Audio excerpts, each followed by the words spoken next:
वक्रतुंड महाकाय सूर्यकोटि समप्रभ निर्विघ्नं कुरु मे देव सर्वकार्येषु सर्वदा सरस्वती नमस्तुभ्यं वरदे कामरूपिणि विद्यारम्भं करिष्यामि सिद्धिर्भवतु मे सदा।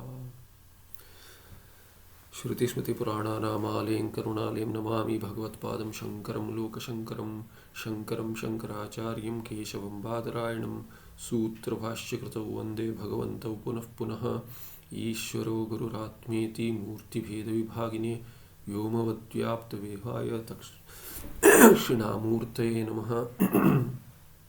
श्रीचिद्घनगणेशाय नमो मह्यं सुखनित्यं सत्प्रकाशं व्यापकं नामरूपे अधिष्ठानं बुद्ध्यबोध्यं बुद्धेर्तृक्यत्व निर्मलम् अपारं सर्ववेदान्तवेद्यं प्रत्यक्परं तदेव चितामतिः।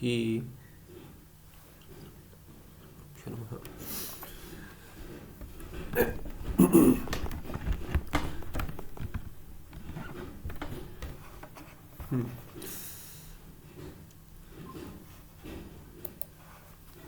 ठीक है। स्थूल सृष्टि सूक्ष्म सृष्टि का उपसंहार कर दिया। सूक्ष्म सृष्टि बताकर पंच महाभूतों की सृष्टि बताकर बाद में इंद्रियों की उत्पत्ति बताकर मन की उत्पत्ति बताकर अभी सूक्ष्म सृष्टि का उपसंहार किया गया था। पिछले पाठ में देखा हमने। अभी स्थूल सृष्टि का निरूपण करते पंचीकरण प्रकार। तो पंचीकरण बतलाएंगे। तत्वबोध में आया है तो अधिक उसमें कुछ क्लिष्ट नहीं है। पंचीकरण में क्या होता है, पांचों महाभूत जो सूक्ष्म अवस्था में है उनका मिश्रण हो जाता है। कैसे मिश्रण होता है, तो मिश्रण होता है एक हर एक का आधा भाग अपना स्वयं और बाकी जो बचा आधा है उसमें से चार विभाग करेंगे। तो पृथ्वी आकाश, पृथ्वी से लेकर आकाश तक, आकाश से लेकर पृथ्वी तक सभी का आधा भाग करेंगे। जैसे आकाश ले लिया, आकाश का आधा भाग हो गया, वो अपना भाग होगा उसका। उसके बाद बचा हुआ आधा है उसका चार विभाग करेंगे, उसके चार विभाग करेंगे और वो चारों विभाग बचे हुए चार को के साथ मिश्रित होगा। और ये क्या करेगा, बाकियों के भी वैसे ही आकाश के साथ बाकी चारों के एक चौथाई, आधे का एक चौथाई जो है माने 8th पार्ट, 8वां अंश उसके साथ मिश्रित होगा तो संपूर्ण हो जाएगा। ऐसे स्थूल बन जाता है। सूक्ष्म जो पंचमहाभूत है वो स्थूल बन जाते हैं तो उसको पंचीकरण कहते हैं। तो पंचीकरण प्रकार, हाँ पंचीकरणे दो प्रकारों उक्तो, पहले बताया था मैंने, यहाँ पे दो प्रकार बताएंगे। एक तो प्रसिद्ध है जो तत्वबोध में आता है और जो अभी बताया मैंने उसका निरूपण करेंगे। और एक कोई प्रकार बता रहे हैं यहाँ पे विचार सागर में ग्रंथकार। प्रथम प्रकारस्तु एवं, प्रथम प्रकार क्या है, एक सूक्ष्मभूतस्य तमोगुण अंशम साम्येन द्विधा विभजेत। तो ये तमोगुण से स्थूल की सृष्टि होती है। तो कहते हैं ये तमोगुण का जो अंश है एक एक सूक्ष्म भूत का, पांचों का, साम्येन द्विधा विभजेत, समान दो भाग कर देंगे उसका। पहले तत्र एकम अर्धम पृथक अवस्थापयेत, एक के आधा छोड़ दीजिए उसको। फिर ततः अपरम अर्धम साम्येन चतुर्धा विभजेत, अभी जो दूसरा बचा हुआ है आधा उसको उसका चार भाग कर देंगे। एवं पुनर्विभागेन निष्पन्नम एकैकभूतस्य अष्टमम अंशम, 8वां अंश जो है अष्टम अंश, पृथक अवस्थापितेन स्वश्वेतर भूत चतुष्टयस्य अर्धभागेन योजयेत। तो क्या होगा, ये अष्टम अंश जो है वो बाकी चार के जो आधे भागे उनको दे देंगे, उनके साथ जुड़ जाएगा।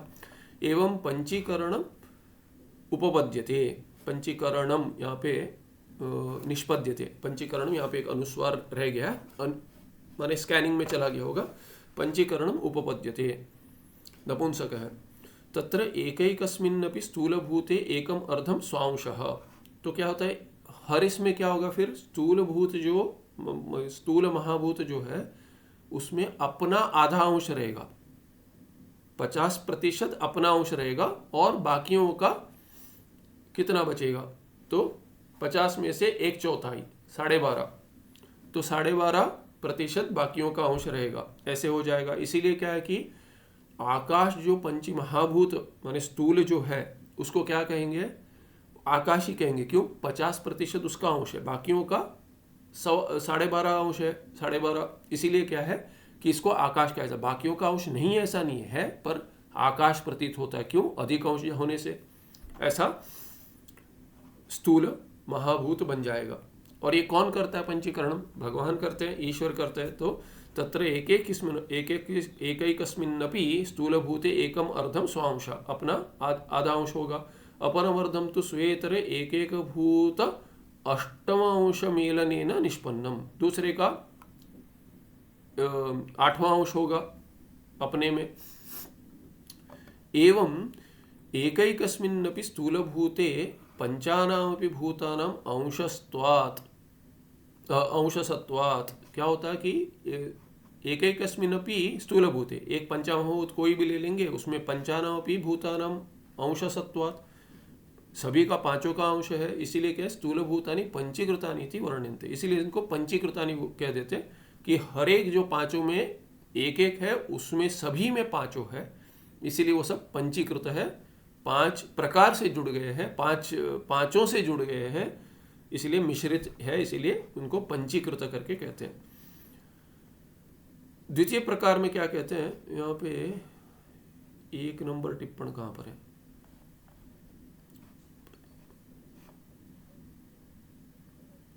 एक नंबर टिप्पण आया था क्या कहीं?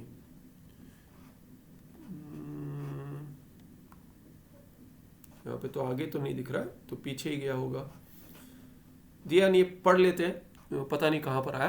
प्रथम प्रकारे प्रतिभूतम अर्धभागस्य स्वकीयत्वे अपि इतर अर्धभागस्य स्वेतरभूत चतुष्टय अंश निष्पन्नत्वात् तेन भागेन स्वभागस्य तिरोधानम संभाव्येत। तो क्या कहते हैं, इसमें खोट दिखाते हैं, कहते हैं कि इसमें कोई दोष है।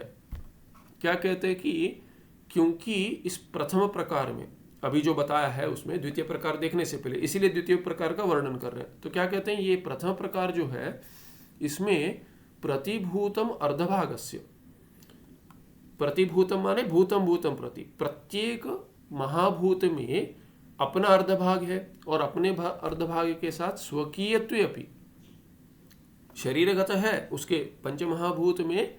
आकाश में तो आकाश आधा है, किंतु इतर अर्धभागस्य स्वेतरभूत चतुष्टय अंश निष्पन्नत्वात्, पर दूसरा भाग जो है उसका आधा, वो बाकियों के बाकी चारों से निष्पन्न हुआ है, मिश्रित है, इसलिए उनसे प्रभावित होना चाहिए। इसलिए कहते तेन भागेन स्वभागस्य तिरोधानम संभाव्येत। क्या संभवता दिखाते हैं कि ऐसा हो सकता है इस प्रक्रिया में, कि सोच हो सकती है कि इस आकाश महाभूत में बाकी 4 भी है, तो आकाश का आधा ही भाग है, बाकी 4 मिलकर भी आधे हो गए ना, तो उनसे इसका तिरोधान हो सकता है। और वैसे ही हर एक महाभूत का अपना अंश आधा होते हुए भी बाकी अंश मिलकर आधे हो जाते हैं, इसीलिए इसका तिरोधान संभव है।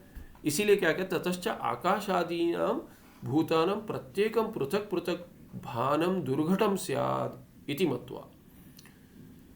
तो कोई पूर्व पक्षी पूछ लेगा, तो फिर क्यों आकाश में केवल आकाश की प्रतीति होती है? चलिए आकाश को तो प्रत्यक्ष कोई नहीं मानते, पृथ्वी का बात कर ले, पृथ्वी में जल भी है, अच्छा तो पृथ्वी जैसे क्यों भान हो रही है? घटा देखते हैं तो पृथ्वी दिखती है, वहां पे पानी तो नहीं दिखता, अग्नि नहीं दिखता, वायु नहीं दिखता, इसलिए वायु का अनुभव नहीं हो रहा।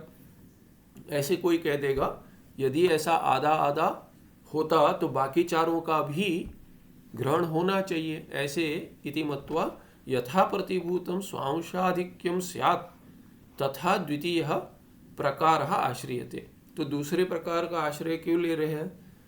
कि अपना अंश अधिक हो, दूसरे से दब न जाए, माने दूसरे से तिरोधान ना हो, ऐसे प्रक्रिया का चिंतन करते हैं ग्रंथकार। कहते द्वितीय प्रकारस्तु एवं। ये द्वितीय प्रकार क्या है? एक एक सूक्ष्म भूतस्य गुण अंशम वैषम्येण द्विधा विभजित। क्या करेंगे? आधा आधा नहीं बांटेंगे, विषमता होगी, अधिक भाग यही होगा, छोटा कम भाग बाकियों का होगा। तो कहते तत्र एक भाग चतुर्भी अंशैः निष्पन्न। तो क्या कहते हैं, एक भाग 4 में बांट देंगे, एक भाग चतुर्भी, 4 से माने 5 भाग करेंगे, जो 5 भाग करेंगे उसमें से 5 जैसी भाग करेंगे तो 80% जो होगा, माने 4 भाग जो है वो प्रत्येक अपने स्वकीय शरीर में जुड़ जाएगा। जैसे आकाश में उसका 80% उसका होगा, 4 भाग अपने होंगे और 1 भाग दूसरे का होगा, दूसरे का उसमें 4 भाग होंगे, बाकियों के साथ मिल जाएगा। अपरस्तु भागा पंचमांशेन, तो दूसरा जो भाग है वो क्या है कि पंचमांश है, माने 20% है केवल। तत्र चतुरंश निष्पन्नम अधिक परिमाणम भागम पृथक अवस्थापेत, तो क्या कहेंगे इसको, अब ये 4 भाग से जो बना है 80% वो रख देंगे आकाश का, हर एक का, उदाहरण में आकाश।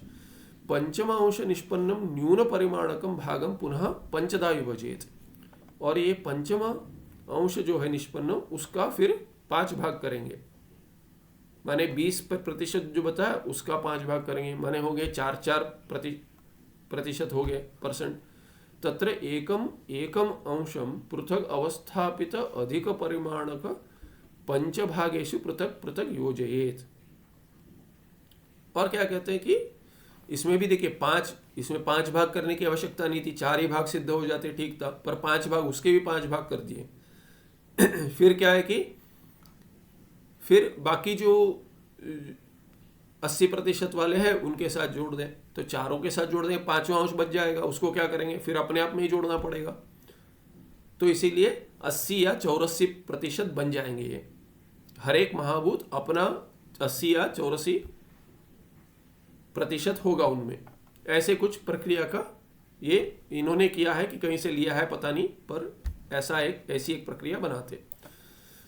अभी क्या कहते हैं, तो पंचीकरण हो गया, स्थूल हो गया, पंचमहाभूत। अभी कहते हैं प्रथम प्रकार है प्रतिभूतम एकम अर्धम स्वांशा, तो प्रथम प्रकार में क्या है कि प्रतिभूतम एकम अर्धम, आधा ही अपना अंश है, अपरम अर्धम तो श्वेतरभूत चतुष्टय से अंश, और बाकी 4 मिलकर आधे बन जाते हैं हर एक महाभूत में। यथा आकाशे एकम अर्धम स्वस्य एव अंशः, द्वितीय अर्धम तो वायो हो अष्टमांशेन, तेजस अष्टमांशेन, जलस्य अष्टमांशेन, पृथ्वी अष्टमांशेन च निष्पन्नम।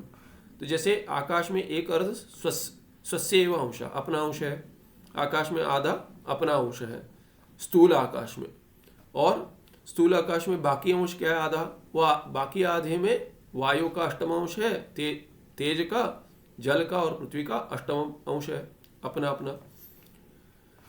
एवं भूतांतरेषु अपि ऊह्यम, ऐसे ही बाकी महाभूत में भी वैसे होगा, आधा अपना होगा, बाकी 4 दूसरों का हो गया, अष्टम अंश होंगे।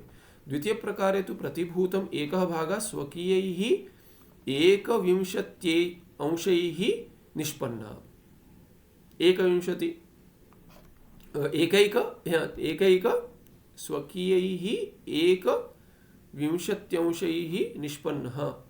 21 तो नहीं दिख रहा,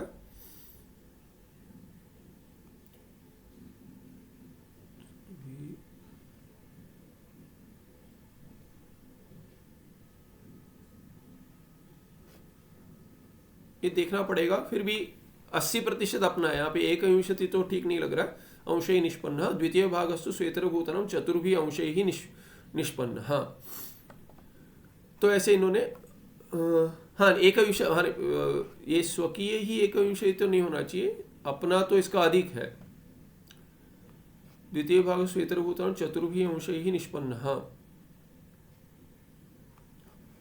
ठीक है, श्वेतरभूतानम, पर ये श्वेतरभूतान नहीं, अपना ही 1/4 ही अंश क्या किए, ये 1/4 ही पहले बताया।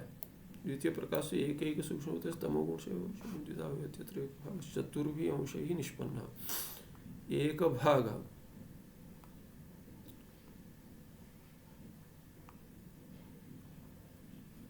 प्रश्न पंचम अंशेन, अच्छा 4 भाग पंचम अंशेन,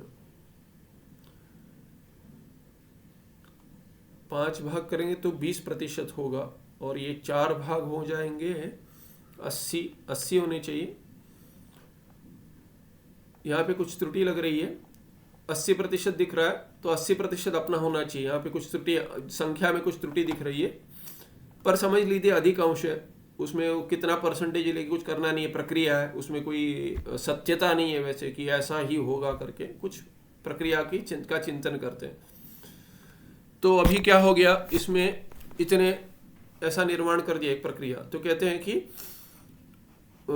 तेजसा पंच हाँ अपरभागस्तु वायो पंचविंशांशेन तेजसा पंचविंशांशेन, तो यहाँ पे पंचविंशांशेन दिए, एक विंशति तो ये ठीक नहीं लग रहा है, पर ये पंचविंश ठीक लगा। तेजसा पंचविंशांशेन जलस्य पंच, तो बाकी बचा हुआ छोटे अंश जो है उनकी बात कर रहे हैं। पंचविंशांशेन च निष्पन्न, यहाँ पे यह नहीं प होना चाहिए, निष्पन्न, यहाँ पे यकार दिया है, पकार होना चाहिए। एवं भूतांतरेषु अपि ऊहनीयम, ऐसे ही बाकियों में भी समझना चाहिए। प्रथम प्रकार अपेक्षा द्वितीय प्रकारे प्रतिभूतम स्वांशाधिक्याद विविच्य पृथक पृथक आकाशादिनां भानम सुघटम भवति। तो क्या कर दिया इन्होंने, इतना ही ये दोनों प्रक्रिया में आधा भाग अपना होगा और बाकी सबका मिलकर यदि अधिक हो उतना ही होगा तो ये बाकियों का भी भान होना चाहिए, कह रहे। जैसे सोचिए कि खाना पक रहा है, एक सेकंड ना जरा देख, क्या तो लगता है पानी गया था, तो अभी लगता है पानी आ गया है, क्या वो पता नहीं, आवाज सुनाई दे रहा है, ऐसा नहीं हो कि पूरा टैंक ही खाली हो जाए इनका, क्षमा कीजिए 1 मिनट।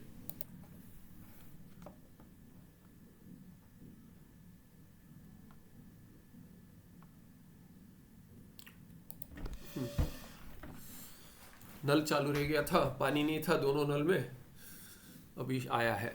तो अच्छा, तो क्या हो गया, हाँ, तो दोनों प्रक्रिया में भेद इतना ही, अधिक अंश है। अधिक अंश होने से क्या होगा, दूसरे प्रक्रिया में अधिक अंश होने से उसका भान होता है, कोई पूर्व पक्षी आक्षेप नहीं कर पाएगा बाकियों का भान क्यों नहीं हो रहा है, क्योंकि खाना पक रहा है। उदाहरण वो लेकर, अभी खाने में थोड़ा नमक डाल दिया और 20% डाल दिया। सोचिए खाना बन रहा है, ठीक है, चावल बना रहे, चावल में चावल आधा है और 20% शक्कर है, ये है तीखा मिर्ची डाला हुआ है, 20 माने एक उसका 20% नहीं, आधे का 12.5%, 12.5% यदि आपने बाकी डाल दिया कि शक्कर डाल दिया, थोड़ा नमक डाल दिया, उतना ही 12.5, और उसके बाद तीखा डाल दिया, और सोचिए दूध भी डाल दिया या दही डाल दिया, कुछ तो सोचिए कि कुछ खाने लायक बने ऐसे, तो कैसा आएगा उसका स्वाद। तो पूर्व पक्षी पूछेगा चावल क्या स्वाद आ रहा है और थोड़ा बाकी है, या क्या हो रहा है। 12.5% डालेंगे क्या, 12.5% नमक डालेंगे तो क्या होगा, तो शक्कर भी डालेंगे, सोचिए स्वाद किसका आएगा। कोई बना के देख लीजिए यदि इच्छा हो तो पूर्व पक्षी पूछेगा बनाइए, आप बताइए कैसा लगता है, कि चावल का ही टेस्ट आ रहा है, बाकी का भी आ रहा है अधिक। तो इसीलिए क्या है कि ऐसे कोई आक्षेप ना करे, इसीलिए बोलते हैं थोड़ा अंश घटा दिया, उतना ही किए हैं। तो कितना है परसेंटेज वो लेके, उसमें मुझे तो अधिक रुचि नहीं है, संख्या देखनी पड़ेगी और थोड़ा समन्वय करना पड़ेगा, बस उतना ही। जिसको रुचि हो करे, अधिक उसमें कुछ लाभ नहीं होगा, प्रक्रिया है। तो इसीलिए क्या है कि जिस भाग में ना या तो तर्क लगे, जहाँ बुद्धि को थोड़ा माने थोड़ा कष्ट हो, कि थोड़ी माने जैसे शार्पनिंग दी ब्लेड जैसे हो, इसीलिए तर्क का अभ्यास करते हैं, तो मनन के लिए काम आता है। या दूसरा क्योंकि इसका खंडन करते हैं, आगे जाके कहेंगे इसके लिए क्या प्रमाण है, तो कहीं लगता है स्वामी परमार्थन जी कहते थे, स्वामी परमार्थन जी कहते हैं कि इसमें कुछ प्रमाण नहीं है, तो उन्होंने अपनी कुछ रचना की, ऐसे कहते हैं। हो सकता है अपनी रचना की हो दूसरी प्रक्रिया में, या तो दूसरे किसी कहीं जगह मिला हो, इनका अभ्यास अधिक है, तो हो सकता है साधु निश्चल दास जी ने कहीं और ढूंढा हो। तो इतना ही ये प्रक्रिया है, कितना अंश कितना मिला है वो देख लीजिए कि पंचीकृत स्थूल कैसे बनता है, और तमोगुण है दोनों में, तो तमस में बनता है, तमस से ही स्थूल की सृष्टि होती है। इतना तो स्पष्ट होना चाहिए, बाकी उसमें कोई तात्पर्य विषय है ही नहीं।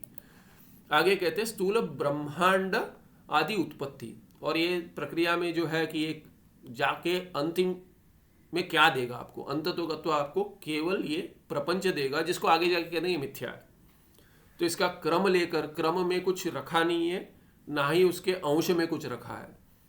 इसीलिए भगवान गौड़पादाचार्य क्या कहते हैं, पहले भी देखा हमने, ये सब सृष्टि चिंतक है, जो इसमें विचार करते हैं, सृष्टि चिंतक है। ये प्रक्रिया लेकर आगे चलिए।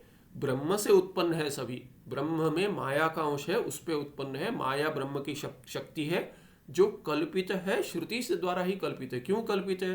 क्योंकि कार्य तो कारण के बिना नहीं हो सकता, और कार्य तो प्रतीत हो रहा है, अनुभव है। ऐसे नहीं कह सकते प्रपंच नहीं है, अनुभव हो रहा है प्रपंच। पेट भर खाना खा रहे और बोल रहे खाना मिथ्या है, ये नहीं हो सकता। तो मिथ्या होने के लिए उसको दिखाना पड़ेगा।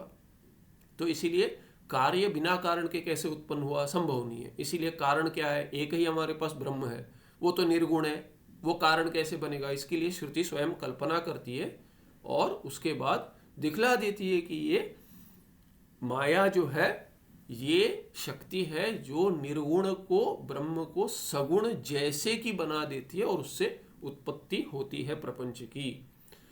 ऐसी प्रक्रिया है। इसीलिए क्या है कि ये सब प्रक्रिया में जो जो भेद है वो सब अंततोगत्वा त्याग ही करना है उनका। स्थूल ब्रह्मांड आदि उत्पत्ति, तो स्थूल ब्रह्मांड इत्यादि कैसे बना? वही तमोगुण से बना है, क्योंकि स्थूल है प्रपंच। तो जैसे स्थूल महाभूत होते हो, तो स्थूल महाभूत से जो भौतिक बने, जो कार्य उनको भौतिक कहेंगे, उनकी सृष्टि कैसे हुई? उसी पंच महाभूत से जो पंचीकृत है उनसे हुई। इसलिए कहते हैं एवं पंचीकृत भूतेभ्यः इंद्रिय गोचरम स्थूल ब्रह्मांडम उत्पद्यते। इसके पहले जो सूक्ष्म महाभूत था और उनके जो कार्य थे, इंद्रिय और मन इत्यादि, इंद्रिय मन इत्यादि और सूक्ष्म महाभूत, उनके गुणों सहित, गुणों के सहित इंद्रिय गोचर नहीं होते। इंद्रिय गोचर नहीं होते, मन भी इंद्रिय गोचर नहीं। माने इंद्रिय तो हम देख नहीं सकते, ना ही सुन सकते इंद्रिय, ना ही स्पर्श करते इंद्रियों को, ना ही मन को। इसलिए मन, इंद्रिय इत्यादि ये विषय नहीं बन पाते किसी का भी। साक्षी प्रत्यक्ष हो जाता है मन, मन की वृत्तियां, किंतु ये अपने इंद्रिय ही इंद्रिय के विषय नहीं बनते, क्योंकि वो सब क्या है? सूक्ष्म महाभूत से बने हैं, इसलिए सूक्ष्म भौतिक है वो। पर स्थूल जो है उनका ग्रहण होता है, और स्थूल भौतिकों का भी ग्रहण होगा, पंच महाभूतों का भी ग्रहण होता है और उनके कार्यों का भी ग्रहण होता है। इसीलिए कहते हैं एवं पंचीकृत भूतेभ्यः इंद्रिय गोचरम स्थूल ब्रह्मांडम उत्पत्तिते। पूरा प्रपंच जो है ब्रह्मांड वो स्थूल है और वो इंद्रिय गोचर है। तस्मिन् ब्रह्मांडे भूर्भुवः स्वर या सुवर कह देते कहीं, स्वर महर जनः तपः सत्यः। तो भुवः सुह भी कहते हैं, स्व भी कहते हैं। तो मह जनः तपः सत्य इति उपरि सप्तलोका, 7 लोक है। जब ये 3 लोक कहते हैं तो 3 से बाकियों का ग्रहण हो जाता है, भूर्भुवः स्वः कह देते हैं। और जब इस 7 की गिनती होती है लोक की, ये पृथ्वी को लेकर, भू को लेकर ऊपर, तो भू हो गया भुव, स्व, मह, जन, तप, सत्यम, ऐसे सप्तलोका, 7 लोक हो गए। फिर 14 लोकों की बात भी होती है, चतुर्दश लोका करके कह देते हैं। तो चतुर्दश में किसका ग्रहण होता है? बाकी पाताल तक सभी लोकों का ग्रहण होता है। उनको भी लोक ही कहते हैं, पर तल भी कह देते हैं। अतल, सुतल, पाताल, वितल, हाँ, वितल, रसातल, तलातल, महातलाः इत्याद्यः सप्तलोकाः वर्तन्ते। ये क्या है कि पृथ्वी इसके नीचे है। पृथ्वी थोड़े ऊपर की कैटेगरी में आती है। भूमि पे जन्म लिया तो थोड़ा बड़ा काम कर दिया, कर्म भूमि पे जन्म कर ले लिया, तो 50% जैसे वो प्रक्रिया में बना है कि पंचीकृत, वैसे ही 50% तो पुण्य है, बाकी 50% पाप है। किंतु हमारे आधा, हमारे सब इसमें कर्मों में आधा तो पुण्य है, आधा पाप है लगभग। इसीलिए मनुष्य जन्म प्राप्त हुआ है। और आधा माने क्या कहते, चलो माने टेंडिंग टू बी 51% पुण्य, ऐसा तो कहते चलो मनुष्य लोग चले जाओ, ऐसा जन्म हुआ है। तो इससे आगे बढ़ना है, ऊपर जाना है और उसके पार जाना है, वस्तुतः पार जाना है, कि उसे कोई लोक तल में नहीं रहना है। भले ही ब्रह्मलोक हो, सत्यलोक, उसमें भी नहीं जाना है, क्योंकि पुनर्जन्म होगा।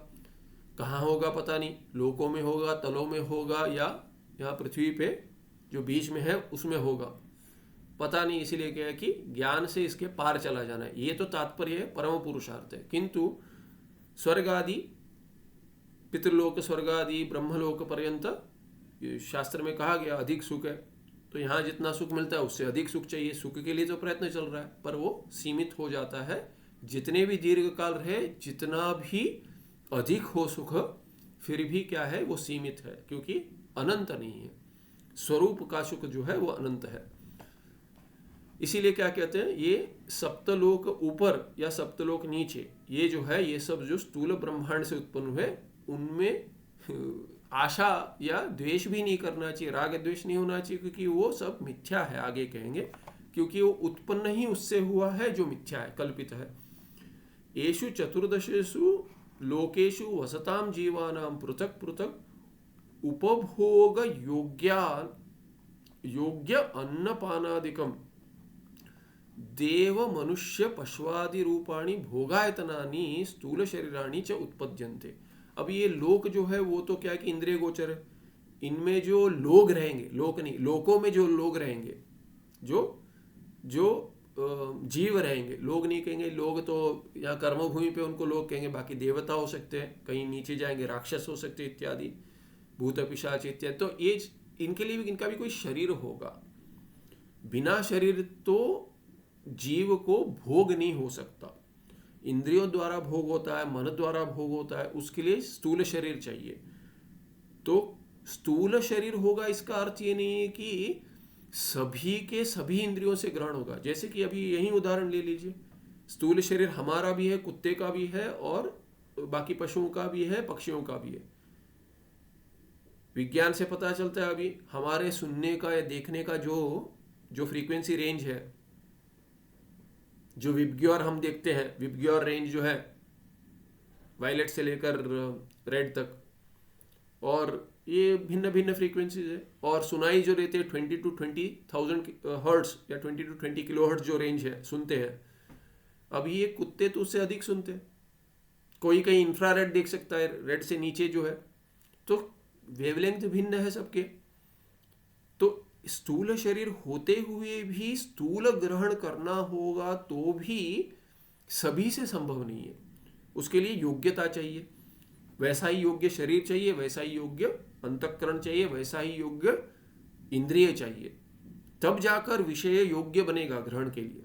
तो ऐसी व्यवस्था है, इसीलिए कहते हैं येषु चतुर्दशसु लोकेषु, 14 लोकों में भी क्या है, वसताम जीवानाम, जो रहते हैं जीव, उनके पृथक पृथक उपभोग योग्य, पृथक पृथक भिन्न भिन्न उनके लिए उपभोग है, भिन्न भिन्न उपभोगों के योग्य जो है क्या है, अन्नपानादिकम, विषय भी होंगे, खाना पीना भी उनके योग्य। जैसे सभी के अन्न एक नहीं है, सभी के पान एक नहीं है, ये बहुतों को समझ में नहीं आता। मनुष्य शरीर में क्या खाना चाहिए, क्या पीना चाहिए, मनुष्य शरीर दिया है भगवान ने, बुद्धि दी है, तो इसीलिए तैत्तिरीय उपनिषद में दिया भी हुआ है, क्या दिया हुआ है, किससे क्या उत्पन्न होता है, क्या अन्न है, वो तैत्तिरीय उपनिषद में आता है।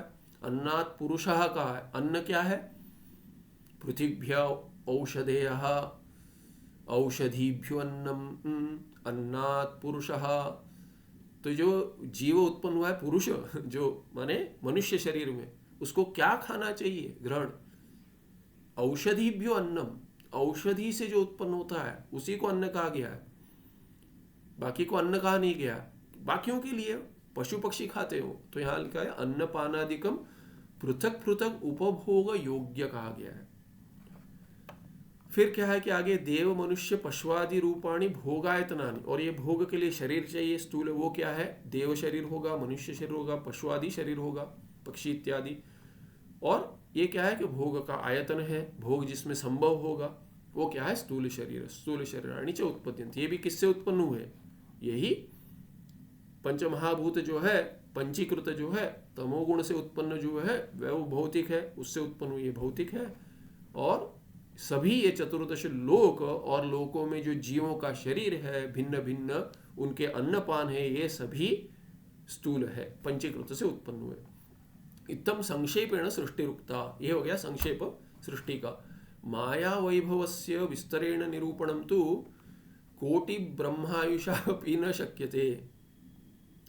तो कहते हैं माया वैभवस्य, माया सर्वस्य संभवात, क्या वैभव है उसका। जैसे ये सब क्या है, देखिए विभूति है, ईश्वर की विभूति है, 10वें अध्याय में अर्जुन पूछता है कि मुझे आपकी विभूति जाननी है, भगवान कृष्ण को पूछता है अर्जुन। तो कहते हैं और कैसे, विस्तरेण, मुझे विस्तार चाहिए। तो बोलते हैं ऐसा विस्तार तो 10वां अध्याय जितना है लंबा उतना कर देते हैं कि इसमें वेदों में क्या हूँ मैं, इसमें क्या हूँ, सब सब बता देते हैं। इतना कहने के बाद कहते हैं विस्तार से तो संभव नहीं है, इसीलिए थोड़ा मैं अंशतः बताता हूँ कि ये कैसे समझे। बाद में कह रहे थे कि यद्यद विभूति मत सत्वम श्रीमद ऊर्जितम एवं वा, तो जहाँ जहाँ ऊर्जा दिखती है, जहाँ कुछ विभूति दिखती है, वो सब मैं ही हूँ कहते। इतना अभी समझ लो, कहते हैं आगे और बताऊंगा। माने वस्तुतः केवल विभूति है वही भगवान नहीं, केवल धर्म जो दिखता है वही। जैसे क्या है कि धर्म रूप काम मैं हूं करके कह रहे थे, तो अधर्म क्या है? अधर्म भगवान से उत्पन्न नहीं हुआ है, वो भी भगवान से उत्पन्न हुआ है, क्योंकि भगवान की प्राप्ति होनी चाहिए, इसीलिए जिसके द्वारा उत्पन्न है बताएंगे उसके द्वारा प्राप्ति होगी। इसीलिए कहते हैं धर्म जो है, धर्म रूप जो काम है, माने मोक्ष की इच्छा भी काम ही है, पर उससे प्राप्ति होती है भगवान की। पर अनीश्वर जो विषय रूप जो कामना होती है, विषय में जो कामना होती है, उससे वो अधर्म जो है उससे ईश्वर की प्राप्ति नहीं होती। इसीलिए पहले कह रहे थे कि ये जो धर्म रूप जो काम है वो मैं हूं करके कह रहे थे, किंतु है सभी जो है, जो भी है ईशावास्यमिदं सर्वम, ईशोपनिषद में आया है कि ये सभी ईश्वर ही है। तो इत्थम संक्षेपण सृष्टि रुकता है कह दिया कि और माया का जो वैभव है कुछ भी हो सकता है। जैसे जादू, जादू में क्या नहीं हो सकता? कोई कहता है अरे जादू है, ये संभव नहीं, कोई जादू कर देता है, कोई कह देता है। जिनको पता चलता है वो कह देंगे हाँ ठीक है, जिनको श्रद्धा है उसमें कि संभव है, ऐसा देखा हुआ है। आजकल को तो जादू नहीं कहेंगे, कहेंगे अरे एक ऐसा पिछले लोग हैं जादू वादू में विश्वास करते हैं, तो कहते हैं अरे हिप्नोटिज्म साइंस है, उसमें भी कोई नहीं मानेगा। फिर कह देंगे कुछ होता है, कुछ ये करेंगे, एक्सपेरिमेंटेशन में करेंगे। पर इनको सब क्या है कि ये ले लेंगे, पूज्य स्वामी जी कहते थे इनको सब हाई चाहिए, मेडिटेशन में भी हाई चाहिए, वो LSD हाई चाहिए। वो उस समय होता था LSD इत्यादि, अभी तो पता नहीं कैसे कैसे ड्रग्स आ गए, मेथ है, ये है, वो है, तो इतने सारे हैं, पकड़े जाते, कुछ कुछ तो आता है, न्यूज़ में आता है, इतना कितने सारे हंड्रेड्स ऑफ करोड़ बते, उस हंड्रेड्स ऑफ करोड़, छोटे छोटे देशों की जितनी GDP नहीं है उतने का ड्रग्स पकड़े गए। तो वो सब उसको केमिकल के द्वारा जो होता है वो दृश्य के लिए उस प्रपंच के अनुभव में सत्यता है, किंतु जादू वादू में विश्वास नहीं करते हम। तो न जादू है, न मंत्र शक्ति है, न ये कुछ है, न कुछ है, कहीं हिप्नोटिज्म कह देंगे, कहीं कुछ और, ऐसे करते करते करते फिर किसी प्रभाव से कह देंगे वो हम मानते हैं, उसमें अनुभव है। तो ये इसमें भी अनुभव है लोगों को, शास्त्र में आया हुआ है। शंकर भाष्य में बहुत आता है, कुछ जादू का वर्णन करते हैं। एक जगह बताते हैं कि जैसे जादूगर, एक बताते हैं अभी तो नहीं रहे वैसे, पर सोचिए कि कैसे जादू होती थी। कहते कि वो रस्सी फेंकता है, ऊपर रस्सी होगी, लेकर आएगा आपके सामने, ऊपर फेंकेगा, वो बन जाएगी जैसे कि ये, जैसे कि एक क्या कहते हैं लकड़ी जैसे बन जाएगी, उसके ऊपर चढ़ जाएगा, इतने ऊपर चढ़ेगा कि वो दिखेगा नहीं। उसके बाद कुछ युद्ध का और आयुध सब लेकर जाएगा, वो अपने सब आयुध, तलवार ये वो सब लेकर ऊपर चढ़ेगा, चाकू इत्यादि, और कुछ युद्ध का जैसे शब्द सुनाई देगा, और उसके अंग गिरेंगे नीचे कट के। ऐसे भगवान भाष्यकार कहते हैं कि ये माया में क्या संभव है, ऐसे दिखाने के लिए जादू, एक जादू का उदाहरण देते कि ऐसे होता था, आपने देखा होगा करके बात करते, जैसे कि देखा होगा, तब ये ऐसे प्रसिद्धि थी कि जादू माने ऐसे जादू करते। तो ऊपर फिर उसके अंग गिर जाएंगे तो लोग सब माने आश्चर्य होकर सब चिल्लाना शुरू कर दें, अरे मर गया देखो ये हो।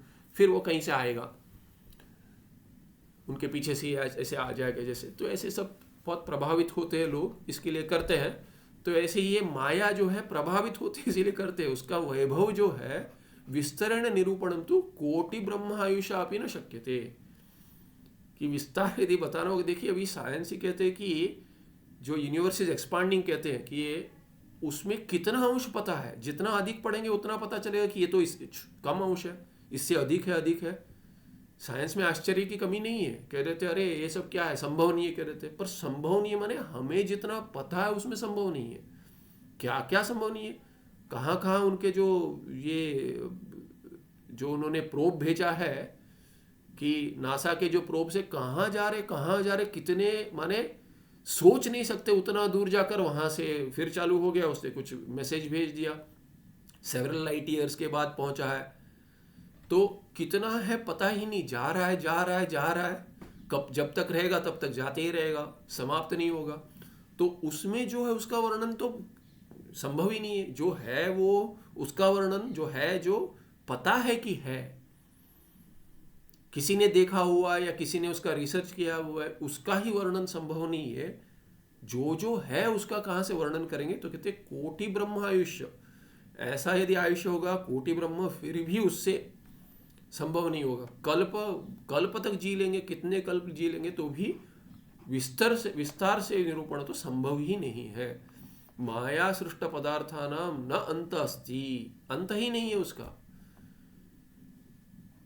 इसीलिए क्या है कि जीव कितने हैं पूछेंगे, बोलते जीव कितने हैं नहीं, जीव के जो विविधा प्रकार है वो कितने हैं बता सकता है, शास्त्र में आता है। कोई कह देते हैं कि इतने 86 लाख या 84 लाख, ऐसे कुछ पता नहीं, इतने योनियां बता देते हैं। उतने तो जीव नहीं है, उतने तो उसके स्पीशीज है, वैरायटी है, उसमें कितने जीव है। तो कोई कहता है ये सबको मुक्ति हो जाएगी तो क्या समाप्त हो जाएगा? संभव है क्या? सोचिए, अनंत है जीव। ऐसा नहीं है कि ये गिन सकते, गिनती जितनी पहुंची है, जितना बड़ा शब्द मारे, जितनी बड़ी संख्या लिखी गई आज तक, सोची गई है, उससे भी अधिक है। इसका अर्थ है ये इन्फिनिटी माने वो है, वैसे ही अनंत जीव है। तो इसलिए उसकी प्रतीति भी अनंत है माया की। माया सृष्ट पदार्थानाम न अंत अस्ति इति वाल्मीकि ही वासिष्ठे नाना इतिहास ही निरूपितवान। तो ये जो वाल्मीकि रामायण है, योग वासिष्ठ कह देते हैं, योग वासिष्ठ जो है उसमें क्या है कि जो वशिष्ठ मुनि भगवान रामचंद्र जी को पढ़ा रहे हैं, उसकी रचना वाल्मीकि जी ने की है। उसमें कहते हैं कि ये वहां पे आता है। तो नाना इतिहास ही निरूपितवान, सामान्य एकाध इतिहास नहीं। हमें तो एक इतिहास पता है, वो भी ठीक से नहीं पता है, उसमें कुछ अंश पता है। तो ये कितना नाना इतिहास है, पहले भी ऐसे हुआ था, उसके पहले कल ऐसा हुआ था, उसके पहले ऐसा हुआ था। वो पढ़ते जाएंगे तो योग वासिष्ठ में जाएंगे तो कौन किसके संवाद में है वही समझ में नहीं आता है। कहानी में, सृष्टि की बात नहीं कर रहा हूँ, कहानी में जो बता रहे, कहानी रूप में जो बता रहे हैं, इतिहास रूप में, या जो हुआ था उसकी जो कहानी के रूप में बता रहे हैं, इतिहास है। तो जो बतला रहे हैं उसमें कौन किसको क्या बता रहा है, उसमें कौन सा क्या चल रहा है, उसमें कौन सा संदर्भ, उसके अंदर एक मैट्रिक्स बना हुआ है, उसके भीतर उसके अंदर चला जाएंगे तो कौन से कहानी में है उसका डेप्थ ही पता नहीं चलता है कहाँ पर है। इतना है अभ्यास में, तो वस्तुतः कितना होगा सोचिए। ये हो गया। इसीलिए क्या है, स्थूल सृष्टि और ब्रह्मांड की सृष्टि बता दी। अभी यहाँ पे स्थूल शरीराणि पर टिप्पण है, वो देख लेते थोड़ा सा। स्थूल शरीरम, स्थूल सूक्ष्म कारणात्मकानि त्रीणि शरीराणि संति। तो ये 3 शरीर है। क्या है? कारण शरीर है। क्यों कारण शरीर है? क्योंकि वो बाकी 2 का कारण बनता है, इसलिए उसको कारण शरीर कहते हैं। क्या है? अज्ञान है। अज्ञान या अविद्या को ही कारण शरीर कहते हैं। वो 2 शरीरों का कारण बनता है, और वो 2 शरीर कार्य रूप है। क्या है? सूक्ष्म शरीर और स्थूल शरीर।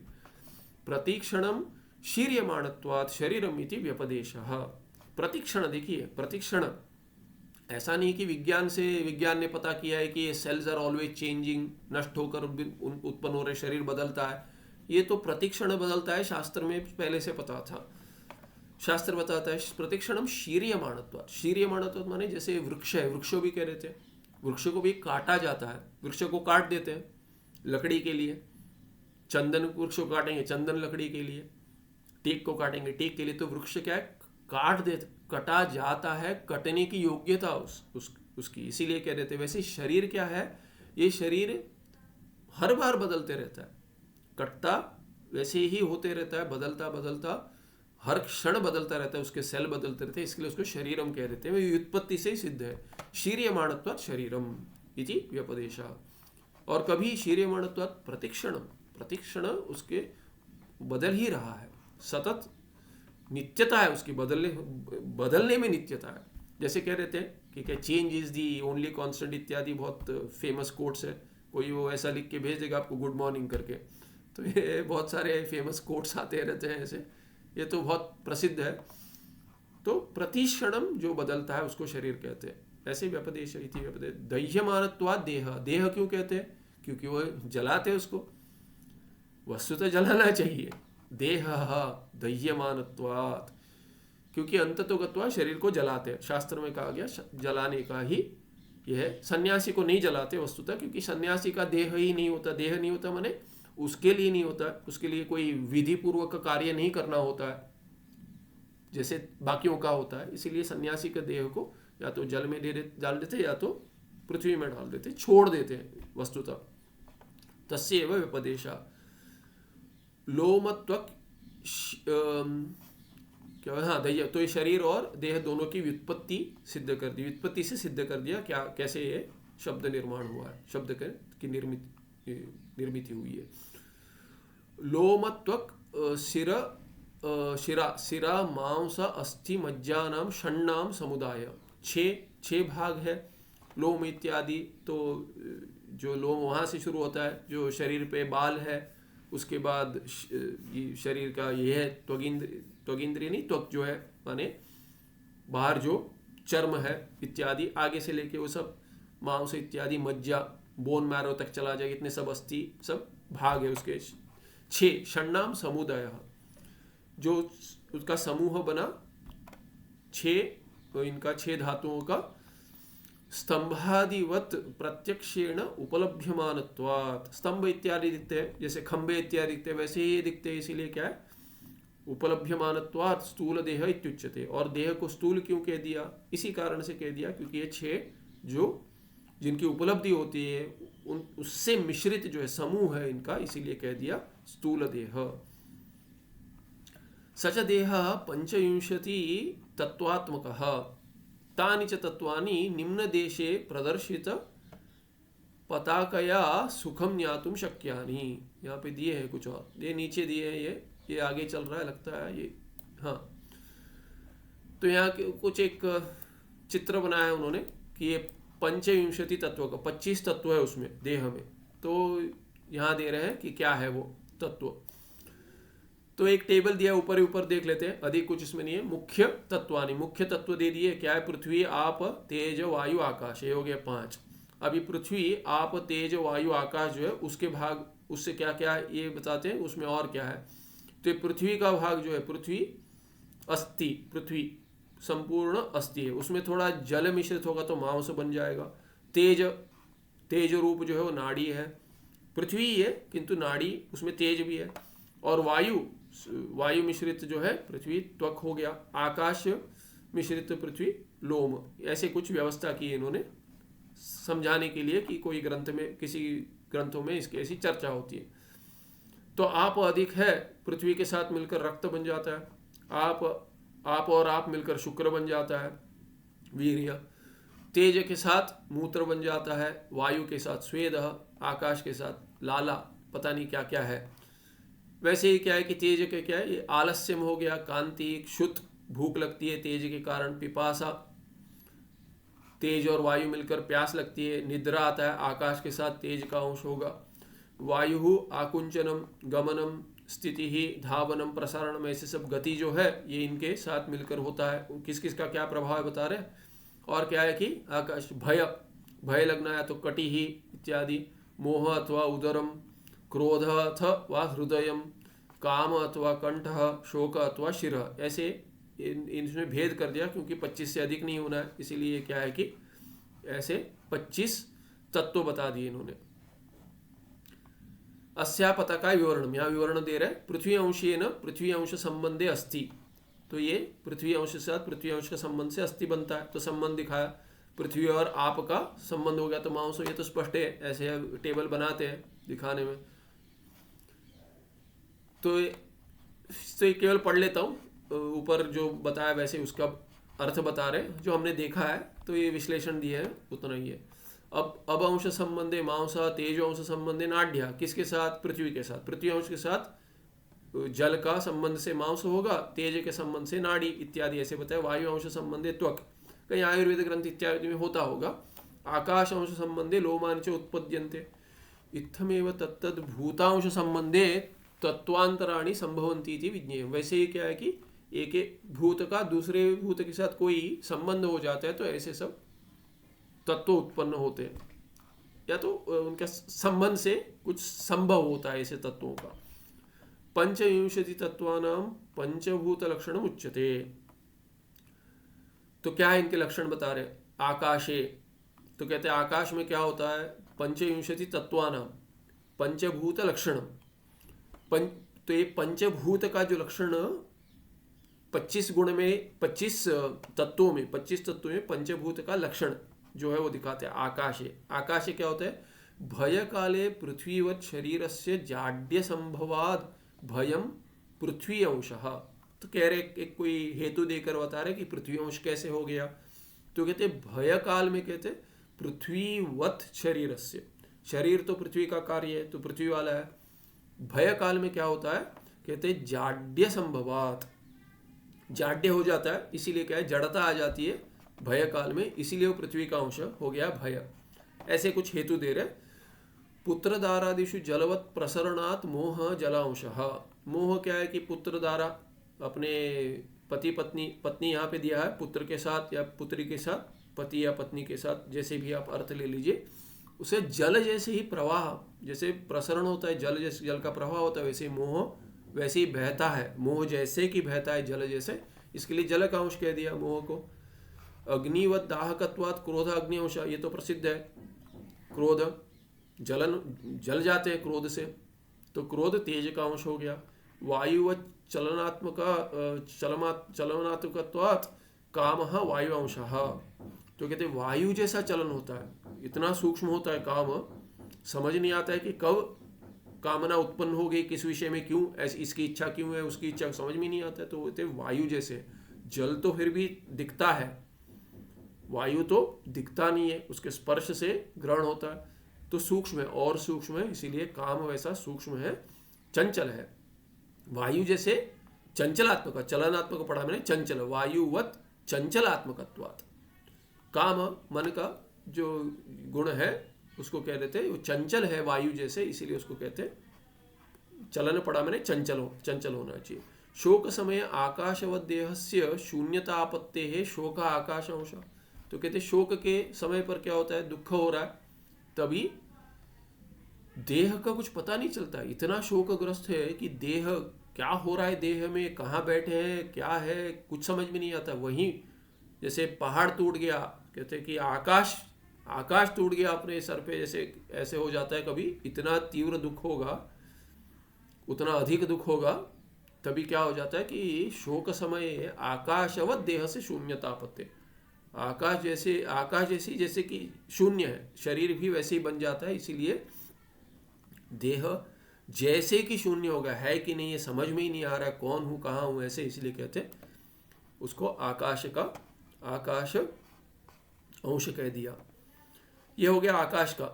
अभी कहते हैं कि वायु में क्या है, वायु के साथ जो मिश्रित है, पृथ्वीवत संकुच्यमानत्वात् आकुंचनम पृथ्वी अंशः। तो आकुंचन अपनी ओर खींचना है, गमन क्रिया है, तर्क का जो अभ्यास के उनको पता है आकुंचन प्रसरण, ऐसे के प्रसारण, तो आकुंचन अपनी ओर खींचना। तो ये कहते हैं संकुच्यमान, तो पृथ्वी जैसे ही संकोच हो जाता है, जैसे कि कम हो जाता है, वैसे ही अपनी ओर खींचना, इसको पृथ्वी का अंश कह दिया।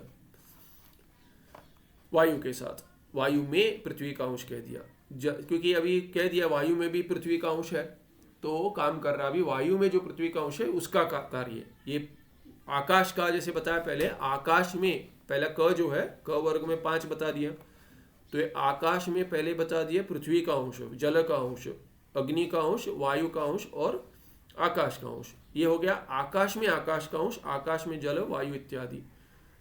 तो अभी आगे क्या है कि वायु में भी बाकी 4 है, तो वायु में वायु के साथ वायु अंश भी है जो अधिक है, और बाकी भी है 5, इसलिए बाकी 5 का कार्य बता रहे वायु के साथ। वायु अधिक है यहाँ पे, वायु पृथ्वीवत संकुच्यमानत्वात् आकुंचनम पृथ्वी अंश हो गया। जलवत चलनात्मकत्वात्, यहाँ चलनात्मक, चंचल पहले था, चलनात्मकत्वात्, जल जैसे जल चलन, जल का चलन बहना जैसे होता है, इसलिए गमन जो है वो क्रिया जो है, गमन क्रिया, वो जलांश है वायु में।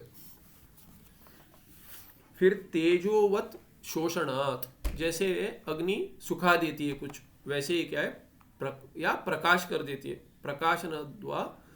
प्रकाशनाद्वा स्थिति ही अग्नि अंशः। तो कहते स्थिति रहेंगे तो प्रकाश रूप हो जाएगा। प्रकाश जैसे तेज का प्रकाश है वैसे स्थिति होती है।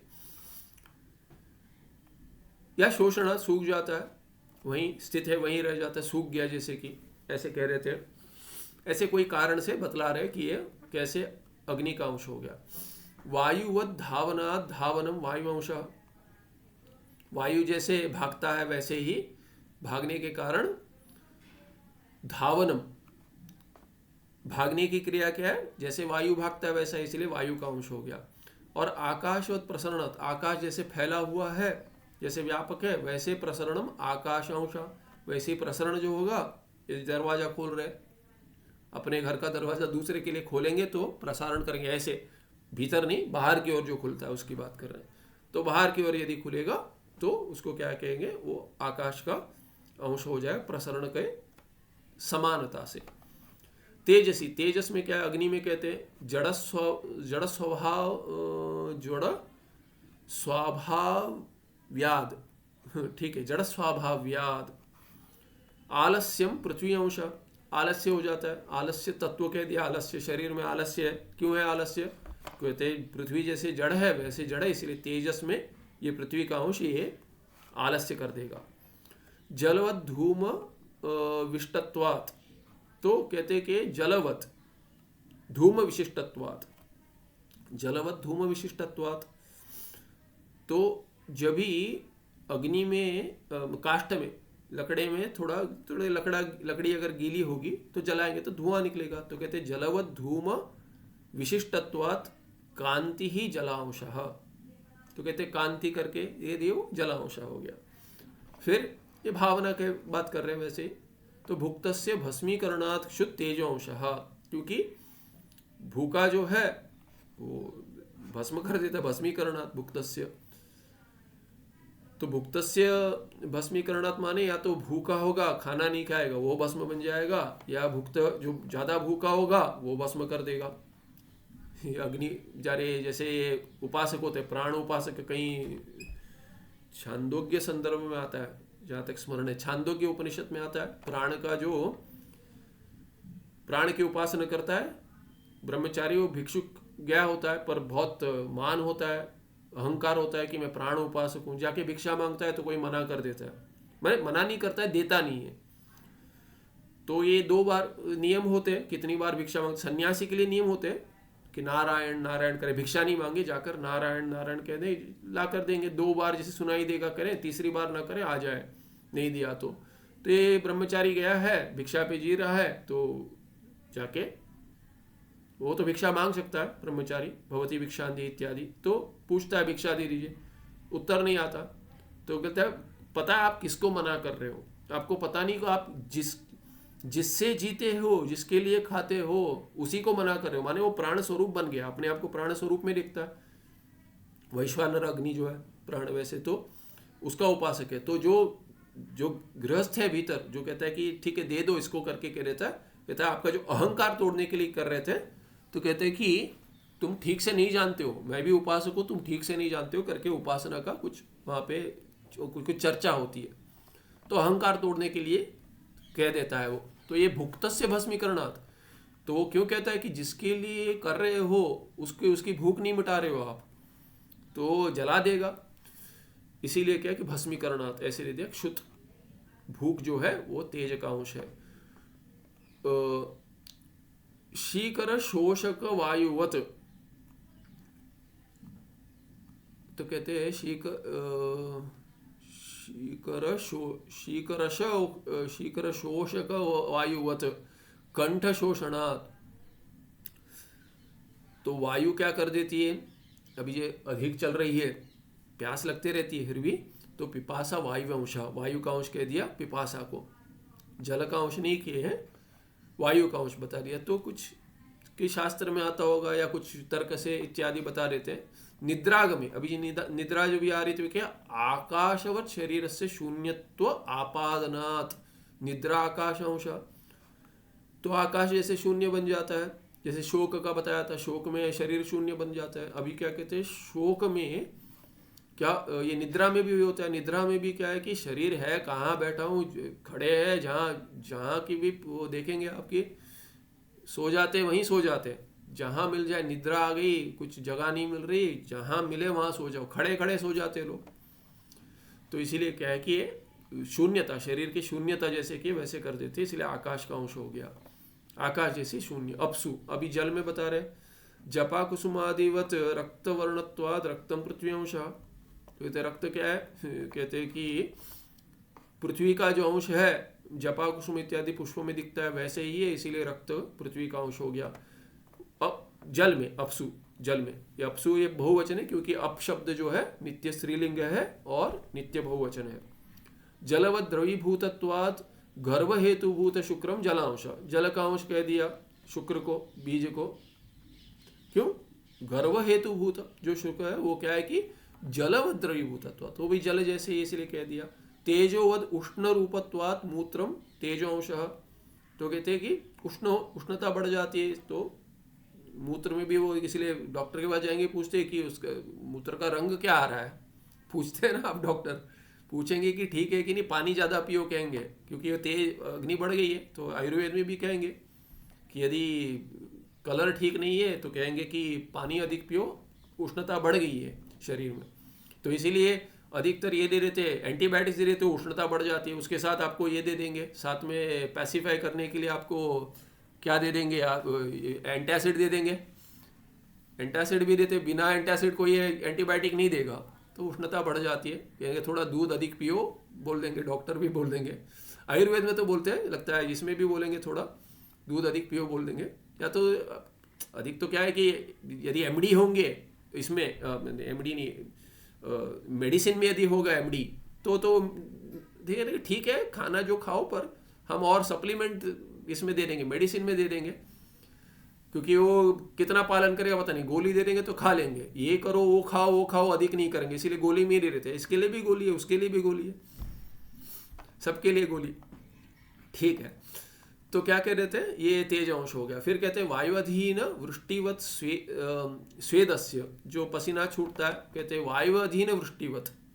तो कहते कि जो बरसात जो हो रही है वो भी वायु अधीन हो रही है, केवल गिर नहीं रही है। वायु अधीन, टेढ़ी मेढ़ी कैसे, जैसा वायु है वैसे गिरती है वर्षा, वैसे ही ये स्वेद जो है, पसीना है, श्रमोत्पन्नत्वात्, इसीलिए श्रम से उत्पन्न है, इसीलिए क्या कहते हैं, स्वेदा वायु अंशः, जैसे वायु के श्रम से होती है वर्षा, वैसे आकाशवद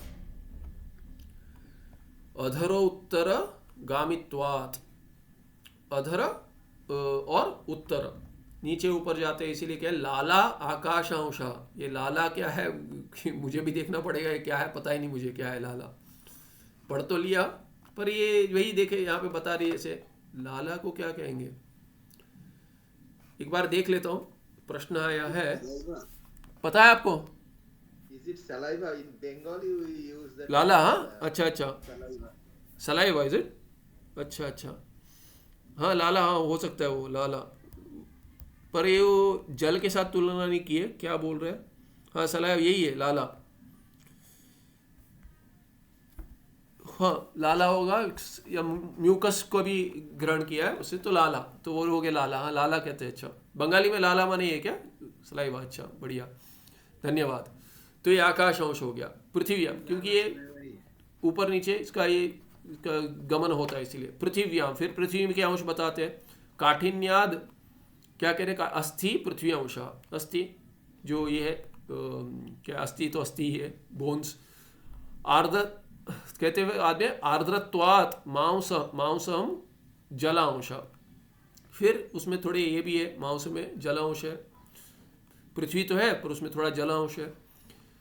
फिर क्या कहते हैं, नाड़ीभ्यः ताप संभवात्, नाड़ीभ्यः ताप संभवात्, उष्णता बढ़ जाती है, नाड़ी परीक्षा से कह रहे थे ये है क्या है, इसीलिए तेजो अंशः, नाड़ी नाड्यः तेजोंशाः। शीतोष्णत्वात् त्वग् वायुअंशः। तो शीत उष्णवत्वात् त्वग् वायुअंश, तो कि शीत का स्पर्श से पता चलता है, टेम्परेचर देखते हैं इसमें, तो इसीलिए क्या कि ठंडा होता है शरीर, ठंडा पड़ जाता है, गर्म पड़ जाता है, ठंडा गर्म होते रहता है, इसीलिए कहते हैं उसको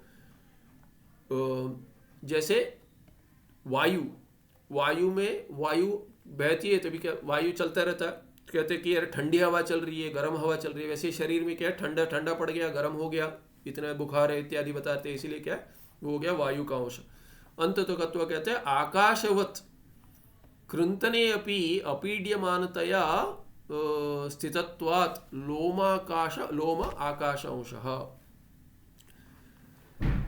अपीड्यमानतया, क्योंकि उसमें क्या है स्थितत्वात्, अपीड्यमानतया क्योंकि केश को काट देते हैं, लोम बालों को काट देंगे तो कुछ लगता नहीं है, तो इसीलिए उसको जोड़ दिया आकाशवत, जैसे आकाश को कुछ पीड़ा नहीं हो रही है, माने आकाश से पीड़ा नहीं होती, वायु से हो सकती है, आकाश से पीड़ा नहीं होती है, तो ऐसे ही कोई तुल्यता दिखाकर कह दिया ये आकाश का अंश हो गया लोम।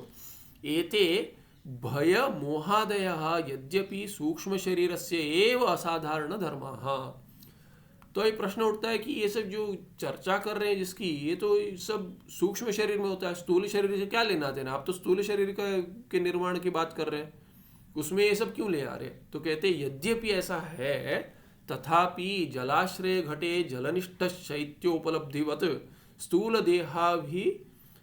देहम आश्रित्य उपलभ्यमानत्वात् स्थूल देहस्य धर्म इति उपचारतः उच्यन्ते। तो जैसे कि जल का आश्रय हो गया घट, तो कहते हैं जलनिष्ठ शैत्य उपलब्धिवत, अभी जल में जो ठंडा जल लेकर आएंगे तो घट ठंडा होगा कि नहीं होगा, घट भी ठंडा होगा, और जल गर्म होगा तो घट में भी गर्मी आएगी। तो कहते हैं जलनिष्ठ शैत्य उपलब्धिवत, जैसे जल में जो है वो घट में उपलब्धि होती है उसकी जल के गुण को, कि वैसे ही क्या स्थूल देह में जो आश्रित्य है, स्थूल देहम आश्रित्य उपलभ्यमानत्व, स्थूल देह में रहकर ही उपलब्ध होती है। और जलाश्रय घट जो है यहाँ पे कहते हैं जल में भी जो शीतता या उष्णता है वो जल आप घट में रख कर ही देखेंगे, केवल जल तो नहीं देख रहे, तो ठीक है नदी वगैरह में देख लेते हैं, पर फिर भी किसी में तो है ना, आश्रित है वो नदी भी। तो जहां भी जल का उदाहरण देकर बता रहे हैं, जैसे एक तो देख सकते हैं कि जल में जो शीत उष्ण इत्यादि है वो घट में आ रही है, और ये कह सकते हैं जल में भी जो शीत उष्ण है उसका ग्रहण तो कोई आश्रय में ही लेकर हो रहा है। उदाहरण दिया घट का, तो घट में ही रखकर आप उसका परिचय लेंगे कि ये ठंडा है कि गर्म है। वैसे ये कि स्थूल देह में आश्रय लेकर ये अंतःकरण इत्यादि काम करेगा, तो इसलिए स्थूल देह से धर्म इति उपचारतः उच्यन्ते। उपचार में बता रहे थे, स्थूल देह का धर्म नहीं हमको पता है, कहते उपचार में कहते गौण प्रयोग है। अतएव एते स्थूल देह तत्वेषु परिगणिता, इसलिए स्थूल देह में इनके गणना हुई है गुणभूततया, गौण रूप से। अच्छा ये आगे भी जाएगा, एतत् पंचविंशति तत्व समुदायस्य, अगले पन्ने पर देह इति व्यवहारः। तो देह इति व्यवहार ये कितने पन्ने चलेगा, ये स्थूल शरीर है, ये लंबा एक स्मरण आ रहा है, ये बहुत पन्नों तक यही है, टिप्पणी ज्यादा दे दिया है, कहाँ तक है ये तो एक 5 पन्ने चलेगा, तो ऊपर ही ऊपर देख लेंगे, नहीं आगे भी चल रहा लगता है, बहुत चला है ये, तो ये देखेंगे जितना होता है अगले पार्ट में देखते हैं, थोड़ा जल्दी चलेंगे, इसमें अधिक कुछ नहीं है, जहाँ अधिक मिलता है वहाँ देखेंगे लाभ होगा, बाकी तो ऐसे ही पढ़ लेंगे। मूल भी बस होता, पर क्योंकि अभी कर रहे हैं टिप्पण तो कर लेंगे, जल्दी कर लेंगे, अगले पार्ट में समाप्त कर लेंगे। ज़्यादा तत्व नहीं है इसमें, कुछ तत्व करके कह दिया पर शरीर का ही तत्व है और कुछ नहीं है यहाँ पे। काठिन्य आदि इत्यादि हो गया, स्थूल देहस्य अंशः, तो यहाँ रह गया, ठीक है। सुखम नित्यं स्वप्रकाशम व्यापकं नाम रूपे अधिष्ठानं बुद्ध्य बोध्यं बुद्धेर्दृक्यत्व निर्गुणापारं सर्ववेदांत वेद्यं प्रत्यक् परमः तदेवान्नमत्वनीति मे निश्चिता मतिः। नमस्ते, धन्यवाद। इसमें मुझे भी उतना आनंद नहीं आ रहा है, पता नहीं आपको कितना।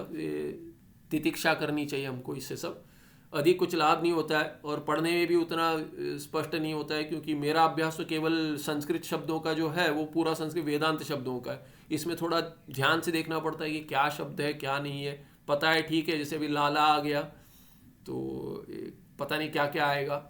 एक तो अच्छा है कि हमारे ये कम करना पड़ता है प्रयास, कहीं किसी को पता है शब्द, क्योंकि सभी भारतीय भाषाओं में संस्कृत का प्रभाव तो है, उसी से उत्पन्न है। ठीक है, नमस्ते, धन्यवाद।